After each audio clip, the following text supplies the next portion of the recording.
ഞാൻ ഈ പറയാൻ പോകുന്ന കാര്യം മുഴുവനായിട്ട് കേട്ടതിന് ശേഷം മാത്രം അഭിപ്രായം പറയാനായിട്ട് ശ്രമിക്കുക. കഴിഞ്ഞ ദിവസം നമ്മളിലെ എല്ലാവരും അഭിമാനം കൊണ്ട ഒരു കാര്യമാണ് പാകിസ്ഥാന്റെ അണ്ണാക്കിൽ കയറി ഇന്ത്യ വെടിപൊട്ടിച്ചത്.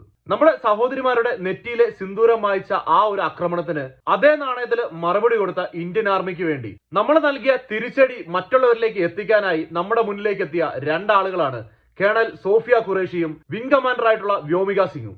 ആദ്യം പറയാനുള്ള കാര്യം, നമ്മുടെ നാട്ടില് ഒരു പെൺകുട്ടി ജനിച്ചു വീണ് കഴിഞ്ഞാൽ അത് എന്തോ ഒരു കുറവായിട്ട് കാണുന്ന ഒട്ടനവധി ആളുകൾ ഇന്നും ജീവിച്ചിരിക്കുന്നുണ്ട്. അങ്ങനെയുള്ള ആളുകളോടാണ്, നിങ്ങൾക്കുണ്ടായ പെൺകുട്ടിയാണെങ്കിൽ ഇവരെ പോലെ വളർത്താനായിട്ട് നിങ്ങളാണ് ശ്രമിക്കേണ്ടത്. ജനിക്കുന്നത് ആണോ പെണ്ണോ എന്നുള്ളതിലല്ല, നിങ്ങളുടെ മനോഭാവത്തിലാണ് മാറ്റം വരുത്തേണ്ടത്. ഇനി പ്രധാനമായ രണ്ടാമത്തെ ചോദ്യം, മുസ്ലിമിനെ അല്ലെങ്കിൽ ഇസ്ലാമിനെ ഏറ്റവും കൂടുതൽ കുറ്റം പറയുന്ന എക്സ് മുസ്ലിം എന്ന പേരിൽ നടക്കുന്ന ആരിഫ് ഹുസൈൻ, അതുപോലെ തന്നെ രവിശങ്കർ, പിന്നെ ജാമിദ ടീച്ചർ, ഇങ്ങനെയുള്ള കുറെ ആളുകളുണ്ട്. അവരോടാണ് എനിക്ക് ഇനിയുള്ള ചോദ്യങ്ങൾ.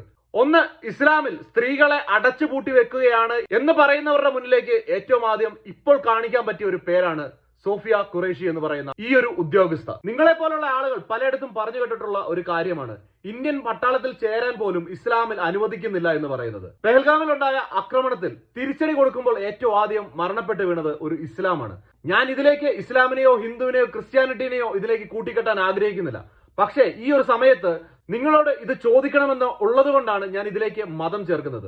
ഇവിടെ നമ്മുടെ ഇന്ത്യനെ ഒരാൾ ആക്രമിക്കുകയാണെന്നുണ്ടെങ്കിൽ ഹിന്ദു എന്നോ മുസ്ലിം എന്നോ ക്രിസ്ത്യൻ എന്നോ നമുക്ക് വേർതിരിവില്ലാതെ ഒരു ഇന്ത്യക്കാരൻ എന്ന രീതിയിലാണ് നമ്മൾ എല്ലാവരും ഒത്തൊരുമയോടെ മുന്നോട്ട് പോകുന്നത്. പക്ഷെ നിങ്ങൾ ഇത്രയും നാളും പറഞ്ഞിരിക്കുന്ന കള്ളങ്ങളിൽ എവിടെയാണ് ഇങ്ങനെ ഒരു കാര്യം പറഞ്ഞിരിക്കുന്നതെന്ന് നിങ്ങൾക്ക് തെളിയിക്കാനായിട്ട് സാധിക്കുമോ? ഇപ്പൊ ചിലമാരെ ഒന്നിച്ച് പറയാം, അവനെ വിളിച്ചു ചോദിക്കാനൊന്നും സൗകര്യമില്ല. ഞാൻ ചോദിക്കുന്നത് സോഷ്യൽ മീഡിയയിലൂടെയാണെന്നുണ്ടെങ്കിൽ തിരിച്ചും എന്റെ ഇതേ വീഡിയോ എടുത്തു വെച്ചുകൊണ്ട് അവര് റിയാക്ട് ചെയ്യട്ടെ. നിങ്ങൾ ഈ പറയുന്ന ഓരോ കുത്തുവാക്കും കൊള്ളുന്ന ഓരോ ഇന്ത്യൻ മുസ്ലിമുമുണ്ട്.